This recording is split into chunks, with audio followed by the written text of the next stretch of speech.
So, we got this guy that moved in the building here, and he smokes marijuana. He has a medical marijuana license.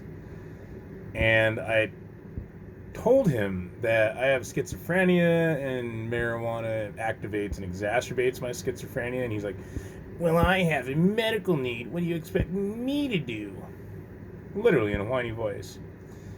You know, like, "You expect me to go without weed? I can't do that." And I told him most likely his medical marijuana claim is a scam because he could do edibles. It's actually healthier that way than smoking. Smoking coats your lungs with tar, the same way it coats the inside of a pipe with resin. That shit's in your lungs. Black tar coating your lungs causes cancer. It's carcinogenic. That's what happens when you use the combustion method of chemical extraction, along with creating psychoactive chemicals that are airborne, so anyone around you that breathes it in is thus involuntarily exposed against their will and without their consent. And he also, I told him my story. I'm like, when I was 10 years old, my brother pushed it on me, and that activated the schizophrenia gene because we had a family history of schizophrenia.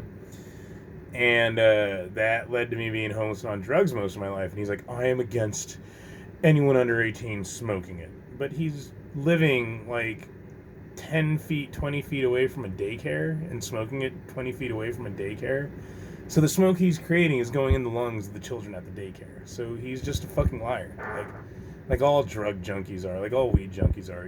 His words don't match his actions. But we met a mutual understanding where he would just smoke outside because it was coming into the dojo. There was a false ceiling between the two spaces or whatever. And part of me worries that, like, I wanted to call the cops. Last time I did call the cops, and they were like, "We'll send a car out," but I wasn't home. This time I'm thinking if I do that, that's going to get him to become combative, and he'll start smoking inside again. Because that's how weed junkies are. They're just shitty people. But I don't want to move out. I want to get rid of him.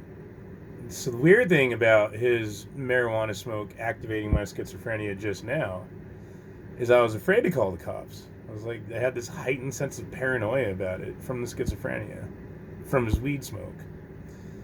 And I eventually, like, after 3 times hitting call and hanging up, I was like, why not? And I called, and then I only waited on hold for like 10 or 20 minutes, called the non-emergency number. Apparently they're busy right now. And then I hung up. So apparently this also makes me like incapable of waiting this schizophrenia going on.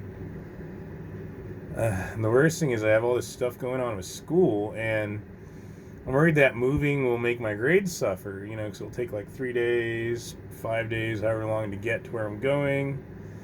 And then, a couple more days to move in. I don't want to lose a whole 5 days. I'm taking 3 courses right now.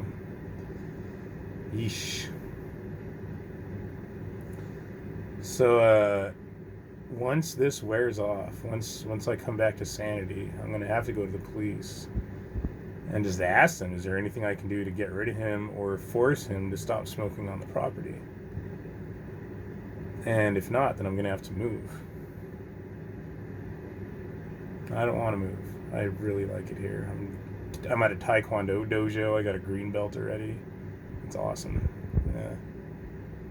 It's really good. It was perfect for me until this junkie moved in and fucked it all up. And this is a common theme with me. I'll move somewhere that's weed free and it's great, and then some junkie will move in, fucking ruin it, and then I gotta move again because they're too selfish to fucking give a shit about anyone else but themselves. Or maybe it's because they're always white and violence is the only language white people speak, right? I don't know. I've been vegetarian too. I'm at my lowest weight, and I can lift the most weight right now. I'm at my most muscle and leanest fat that I've been at in 10 years, and I want to keep going with that. So hopefully I don't move. Amen.